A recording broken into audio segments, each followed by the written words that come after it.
नमस्कार। आज हम आपको ले चलेंगे उन 7 रहस्यमयी योग पीठों तक जहां शिव ने न केवल साधना की बल्कि ब्रह्मांड की ऊर्जा को पुनः रचने का कार्य किया। ये स्थल सिर्फ मंदिर नहीं, शिव की चेतना के जीवंत केंद्र हैं। तो चलिए शुरू करते हैं योग पीठों की रहस्यमयी यात्रा का भाग 3।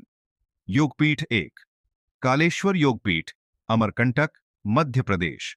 अमरकंटक जहां नर्मदा का उद्गम होता है वहीं स्थित है कालेश्वर योगपीठ।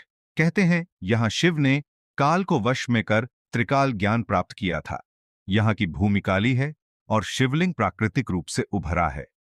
रात्रि को साधक यहां ध्यान लगाते हैं और उन्हें भैरवी ऊर्जा का अनुभव होता है। कोई कहता है कि यहां नर्मदा स्वयं शिव की ऊर्जा बनकर बहती है। योगपीठ 2, गुहेश्वर पीठ, गुहागर, महाराष्ट्र। गुहागर समुद्र तट के पास एक गुप्त गुफा में स्थित है गुहेश्वर योगपीठ। यहां शिव गुफा के भीतर प्रकट हुए थे और पार्वती के साथ योग साधना की थी।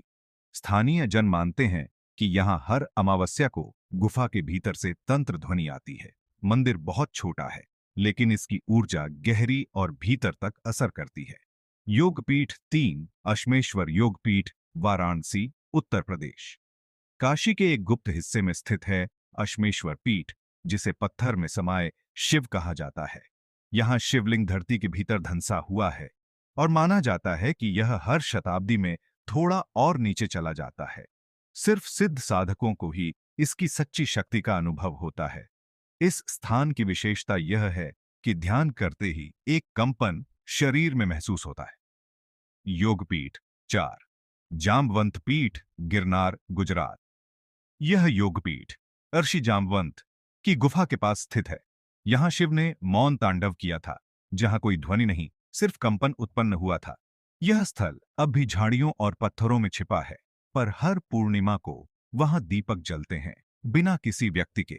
कहा जाता है यहां आज भी अनाहत नाद गूंजता है।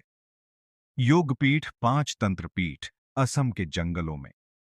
यह स्थान गुप्त है और आज भी नक्शों में नहीं मिलता। केवल कुछ तांत्रिक परंपराओं के जानकार ही इसकी जानकारी रखते हैं। यहां शिव का रूप तांत्रिक, उग्र और जागृत बताया गया है। कुछ साधक कहते हैं कि यहां ध्यान करते हुए उन्होंने शिव को त्रिनेत्र से सामने देखा। ये पीठ जागृत, मगर आम जनता के लिए सुरक्षित नहीं है।